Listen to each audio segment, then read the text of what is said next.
How's it going, guys? I am Money here, and I have another little gameplay for you. No chem strike yet. This is actually part 2 of the last video on how to be successful at Call of Duty Ghost.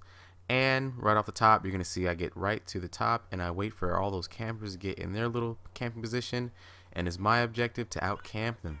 The scoreline for this game is gonna be 33-3. I am playing solo, and I am running the Vulture, the Halo pilot, and the Loki, and I actually do call it in this time, and that's that lovely Call of Duty Ghost spawn and hardcore kill confirm, which is gonna better emphasize on why I play the game like I do play the game.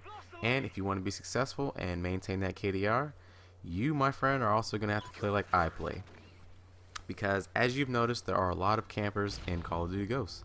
There's just a lot of campers in Call of Duty period, and the question is to camp or not to camp. And if you want to be successful, sometimes it's a little better to just fucking join them than to have to fight them. So I pick my fights and I maintain my little area like I said in the last video. I don't run too often like I said in the last video, and I stay in my little area and I pick off people as they come. Now once I get to the edge, you're actually going to see me utilize a pretty good head glitch spot that I think you guys should utilize, because it gives you a good amount of cover, and even if people run across the train track, they won't really be able to see you right away. And the only way you're really going to die there is if someone hears you, sees you, or you get hip fired right away. But I'm heading up to it now, and this is a very good spot on Fright so you can work. And it doesn't really matter which way the spawns go. You can actually work it from either or, and you won't really be seen to the very last second. By the time they see you, it's a little too late. Most people that kill me from this position, they're either in those buildings across from me. If you look up where my crosshairs are, up a little to the right in those buildings. Now if you have a different kind of sight, you'll be able to see them in there, but for the most part with a naked sight you can't see them too well, and if there's a sniper they'll pick you off. But this little area right here is very, very good at picking people off, and like I said, the spawn is actually on my side right now, and it's gonna eventually flip to the other side, but either or, most people will run right by the spot, or they come into the container and you won't see them. But if you have a headset, you'll be able to hear them. And the reason I say to camp or not to camp, as like I said before, there's a lot of campers in this game, so you're either going to have to join them or be able to beat them. And normally I would say fight against it, just beat it, but there's far too many slow players in this game to really be able to adjust and to beat them. And even if you beat out the campers, you have to worry about the fucked up ass spawns, which seem to be extremely like erratic. So there's a lot of things that you're gonna have to do to adjust your gameplay. And honestly, it was really hard. I was really frustrated. I started playing on my other YouTube account because I messed this KDR up so much trying to run and gun, and I said, you know what, I'm just gonna try this new game style, and I have to see if I can adjust to it, because I obviously have to maintain my KDR to stay in the clan. And I have to stay in the clan because I spent all that money making those freaking banners with the clan title in it. Plus, honestly, I do love my clan, and I do want to get you guys some chem streaks. And this is basically the process that I have to go through to be able to get chem streaks, because I'm not going to be playing domination. At least I'll be playing it. I don't think I'll be posting core domination. I know that's what a lot of the other YouTubers are doing. They're getting all their chems on domination, playing core. I don't want to have to take that route, quite honestly. I want to be able to knock them out and kill confirmed. And your first Moab, your first nuclear is always going to be defensive.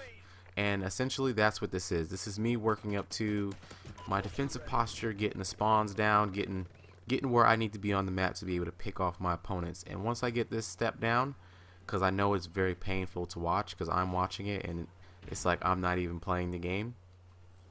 Once you get that down, you'll be able to turn into a more offensive player, because first thing you got to learn are not only the camp spots, but where are the enemies going to be camping.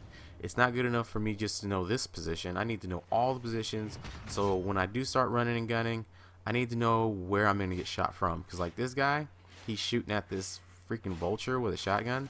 I didn't see him over there. I didn't see him cross the train track or anything, so he could have crapped across. And if I would have ran out there, I would have just got shot in the back because I had no idea he was there. So it's going to be little things like that that are going to help me get to where I need to be in the long run. And I think for every player that needs to get there, this is definitely what you're going to want to do. You got to hunker down, play defensive, learn the camp spots, figure out where the enemy's going to be camping. That way you can pick up on the offensive and have a good defense against them. Now this is the Halo pilot. My last video, like I said, I don't really recommend it. I was just making some videos trying to check out what the higher kill streaks were looking like, and this is actually the first game technically. The last one was the second one. I just like that one better to talk about. I think it was more beneficial for how you need to play, how to play the game. This one was more testing out the kill streaks, and as you can tell, I'm not getting very many kills with it. Even with the Loki, it's the first time I've used the Loki, so I didn't really know what I was doing. But either or, I don't like the movement where it takes like to navigate the helicopter, the Halo pilot, and the Loki. I'm not very fond of it.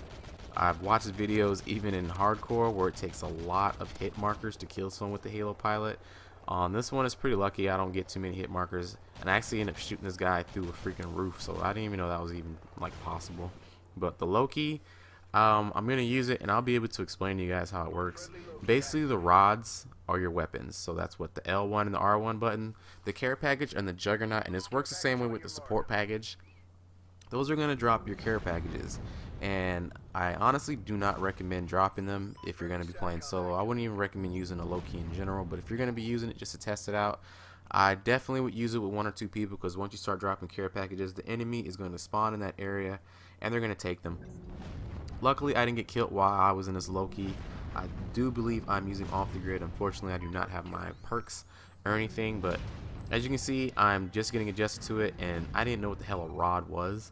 I don't know why you would call it a rod. I understand what the rod means or what it's going to be emphasizing, but I think it's pretty useless. I tried to shoot through this little roof to see if I can get him through the roof. It does not work. I think I get 2 kills, so it takes what, 15 kills to get a Loki to get 2 kills. Pretty pointless. And I think even if you were to know how to use it very well, I think the max you'd be able to get out of that is about 5 to 6 kills. So I don't think the Loki is very beneficial, quite honestly. Even the Halo pilot, I don't know how many kills I got with it, but for you to get, what is it, 11 kills or something like that, 11, 12 kills, I don't think it's worth the big bang, because I've ran IMSs and sentry guns on strike zone, or just, in general, IMS and sentry gun. I honestly believe those are going to get you a lot more kills than anything else, especially with people not realizing you can like cut the sentry gun. You put a sentry gun somewhere and you find that people are shooting at it like they're playing Black Ops 2 still, not realizing you can just run up behind it or hit it with concussion grenade and just knife it. And quite honestly, I was the same way, because I assumed that they would take out the fact that you can knife it, because I actually liked the fact that you had to have AMP grenade or you had to shoot it, and it was more beneficial for me because I could hear you shooting at it. But that's not really the case, so if you guys didn't know, you don't have to freaking shoot at a sentry gun to kill it. You can just knife it. And the IMS in this game is far more beneficial than a Halo pilot. That thing, you're not avoiding that thing. I don't even think you can get Stalker Pro to avoid it. I still do not know what perk you can use to delay that thing, and it shoots so fucking fast. It's like an IED, which is fucking a super nuisance. So if you're going to be running anything, BMON said it best, you need to be running that sit rep, because that thing saves lives, and you can knock out the sit rep, knock out all their equipment using sit rep to build up to your assault kill streaks. Now personally, I do not run assault. This is just for video purposes. I'm running assault. I do not like any of the assault kill streaks. I do not like the dog, even though I do think the dog is very beneficial in helping you get a chem strike, because it can alert you to people in the area. But I don't think in the long run it's going to be very beneficial. I don't think really anything on assault, especially in hardcore, is beneficial, only because if you're not running with a full party, if my IMS goes off and I'm on a 20 streak and you run by it, you just got me killed. And it's not necessarily your fault, that's just how hardcore goes. I honestly recommend using support. The SATCOMs aren't that good, but if you're running with a party full of 6, which I usually do, I do not play solo for the most part, it actually is really, really good. And as you can tell, that freaking Oracle is a fucking blessing. I happened to see those guys at the last second, and honestly, I did not know you could shoot through that. I tried to shoot him, and I guess it wasn't connecting, but whatever. But I would honestly recommend SATCOM, whatever you want to run in between, and then the Oracle, because the Oracle is going to be able to get you all your higher kill streaks and let you know the position of the team, and from there you can kind of work the spawns. But like I said in an earlier video, kill confirm, the spawns are very sporadic and they're very useless. So hope you guys learned a little something. I'll catch you guys next time. I am Money out.